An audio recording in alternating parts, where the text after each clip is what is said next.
તાજેતરમાં 2-5 મહિનાથી અનંત અંબાણીના લગ્નની વિધિ ચાલે છે. દુનિયાના કોઈ રાજા મહારાજાઓએ પણ આવા લગ્ન નહીં ગોઠવ્યા હોય. હવે ખરેખર આમ જુઓ ને તો ક્યાં ટાટા અને ક્યાં અંબાણી, લાખ ગાડાનો ફેર. ટાટાએ હંમેશા રાષ્ટ્રના કલ્યાણનું વિચારી અને ક્યાંય ખોટા ખર્ચા નથી કર્યા, કારણ કે એને ખબર છે કે આ જે બધી મોટી કંપનીઓ પાસે કરોડો અબજો રૂપિયા જે આવે છે એ પબ્લિકના પૈસા આવે છે ને, શેર દ્વારા રોકાયેલી મૂડી છે. એટલે પ્રજાના પૈસે આ નવરા માણસો આ રીતે બેફામ, અને લિસ્ટ આવે કે આટલા લોકોએ આટલી ગિફ્ટ આપીને આટલું આ કર્યું, તો એ લોકોએ પછી ગિફ્ટ તો એને દેવાનું હોય, એ તો વ્યવહારે છે. પણ સમાજ માટે કાંઈ કરતા હોય એવું ક્યાંય દેખાતું નથી. એના બાપાએ કાંઈ નથી કર્યું, આય ન કાંઈ કરે. આ ત્રીજી પેઢી છે. ફક્ત લગ્નના બેફામ ખર્ચાઓ ને સતત એક ધારું શું કાઢી લેવાનું છે. લગ્ન તો દુનિયા આખીના થાય જ છે, નવી નવાઈના થોડા લગ્ન થાય. તે આટલા મોટા રૂપિયા ખર્ચીને આવડો મોટો જમાવડો ને મેળાવડો ને એટલે અડધા નાગોડિયા બધી બાઈઓ ને બધી એ ફિલ્મની કલાકારોની આવે ને ડાન્સ કરે. શું કાંઈ કોઈ સંસ્કારિતા, કોઈ કાંઈ રીત છે? અને એમાં એ સારું ગણતા છે, એ બિલકુલ યોગ્ય નથી. આમ તો એને શું છે, ઓલો પોલિટિકલી બહુ એને લિફ્ટ મળી ગઈ ને એટલે ખૂબ આગળ ચડી ગયા. તમે જુઓ આખા રાષ્ટ્રમાં મંદીનો માહોલ, બેકારીનો માહોલ, કેવી ખરાબ પરિસ્થિતિ છે. હજારો લોકો આપઘાત કરી રહ્યા છે. આવી પરિસ્થિતિમાં એને આ મેળાવડા અને આ બધું કરીને આ લગ્નનો શોમેનશીપ કરવાની, અમે શું છીએ, અમારી પાસે શું, અમે કેવું કરી શકીએ ને કેવા મોટા હારા લાગીએ છીએ. ઓલા પેલો ભીમ જેવો થઈને ખોરખું હાલી નથી શકતો ને છોકરો ને એની હાટું થઈને આવડા મોટા પ્રજાના પૈસા, શેરના પૈસા છે એ પ્રજાના જ પૈસા છે, એ કાંઈ એના બાપ નથી મૂકીને ગયા પૈસા. એટલે કોઈ ખરેખર કોઈ આ દેશમાં કોઈને કાંઈ કહેનાર નથી, કોઈ પૂછનાર નથી, કોઈ કાંઈ નહીં. બધાએ બોતળાની જેમ આ નમાલી પ્રજા જોયા જ કરે, બધું બસ જોયા જ કરે, તાળીઓ પાડ્યા કરે, વાહ વાહ કર્યા કરે, પણ કાંઈ વિચાર કરે છે?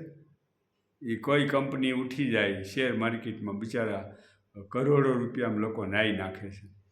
એવી આખી જિંદગીમાં મામૂલી મૂડી ભેગી કરીને શેર બજારમાં રોક્યા હોય અને ઓલાએ નાહી નાખ્યું હોય. એટલે ક્યારે શું થાય કાંઈ નક્કી નહીં. અને અત્યારે જે એની પાસે પૈસા છે એ હું કાંઈ મહેનત કરવા ગયા છે? કાંઈ રળવા ગયા છે? એને શું કામ કર્યું છે? બરાબર, પ્રજાએ પૈસા આપ્યા, એ ખરેખર તો એ ટ્રસ્ટી છે પ્રજાના પૈસાના, અને એ લોકો આવી રીતે બેફામ રૂપિયા બગાડે છે. નાચનારી, ભંગાર બાયું એ બધી ભેગી કરીને, હા, એમાં એને શું સારું લાગતું હોય છે કાંઈ ખબર નથી પડતી. એટલે કોઈ પણ લોકો, કંપનીવાળા દેખાદેખીથી પછી કાલે વારે બીજાને વિચાર આવે કે અંબાણીએ આવા કર્યા હતા, તો બીજાને વિચાર આવે એ આવું કરે. પ્રજાના પૈસા, આ બધાય પ્રજાના પૈસા. આ રાજકારણીઓ જે ફતવા કરે, બેફામ ખર્ચા કરે, કોને? એના બાપના પૈસા છે, પ્રજાના જ પૈસા છે. અને પ્રજા મેં કીધું એમ બોતળાની જેમ જોયા કરે છે, કંઈ કહેતી નથી, કંઈ વિચારતી નથી, કોઈ સજેશન નહીં, કોઈ સલાહ નહીં, કાંઈ નહીં, કાંઈ બોલવાનું જ નહીં, કાંઈ કહેવાનું જ નહીં. હા, જે સરકાર ગમે ભલે ઊંધા માથે હાલત હોય ભલે. હવે ઓલા વિરોધ પક્ષવાળા કાંઈક ને કાંઈક મુદ્દાઓ કાઢીને સરકાર સામે રોજ કાંઈક ને કાંઈક લઈને ઊભા હોય. એના કરતાં ભાઈ એ લોકોએ કાંઈ વિરોધ પક્ષવાળાનું પાંચવી ન આવે, સરકાર સારી રીતે કામગીરી કરે તો. અને યોગ્ય હવે જ્યાં જોવો ત્યાં હમણાં જ્યાં જોઈને બુલડોઝર ફેરવે છે, દેખાય. જૂના 50 વર્ષ જૂનું એમ કે દબાણ હતું, પણ તમે આ દબાણ કરતા હોય ત્યારે ના પાડી જ નથી દેખાતું. બધા આંધળા હતા, અને પછી અત્યારે લોકોના મકાનોનું દબાણો તોડવાની વાત આવે. એટલે ખરેખર છે ને બધું સાવ બોગસ નકામીનું સિસ્ટમ વિરુદ્ધ બધું ચાલી રહ્યું છે. પછી ગમે તે બાબત હોય, દરેક વસ્તુ અને બધી પ્રજા જોયા કરે છે. બસ કાંઈ કહેવું નથી, કાંઈ રોકવું નથી, કાંઈ કોઈને સમજાવવું નથી.